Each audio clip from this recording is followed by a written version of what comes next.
नमस्कार, स्वागत आहे तुमचे एका नवीन ब्लॉगमध्ये. संध्याकाळचे 6 वाजलेत आणि मी तर ऑफिसवरून पण आले होते. आज सकाळी उठायला उशीर झाल्यामुळे आज स्वयंपाकाची भांडी राहिली ती घासायची. किचनवर तर राडा असेल तर स्वयंपाक करताना काही सुचत नाही. म्हणून आल्याला अगोदर किचनही क्लीन करून घेतले आणि भांडीही घासून घेतली. सकाळी काही व्हिडिओ शूट करायला टाईम भेटत नाही, म्हणून म्हटलं आज संध्याकाळचा व्हिडिओ शूट करूया. माझं इथं किचन आवरायचं चाललं होतं, तोपर्यंत यांनी दिवाळी लावून घेतला. संध्याकाळी ऑफिसवरून आल्यानंतर भूक पण लागलेली असते आणि घरात पाय ठेवत नाही, तो पण हरचं चाललं असतं भूक लागली म्हणून मी तर मस्त आलं टाकून चहाही केला आणि आम्ही तिघांनी मिळून चहा आणि बटरही खाल्ली.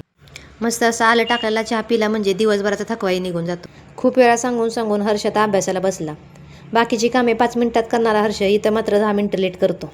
आज आहे शुक्रवार आणि मार्गशीर्ष महिना पण संपलाय आणि बरेच दिवस झाले होते अंड्याची भाजी केली नव्हती, म्हणून मी तर आज बाजरीची भाकरी, भात आणि बॉईल अंड्याची भाजी केली.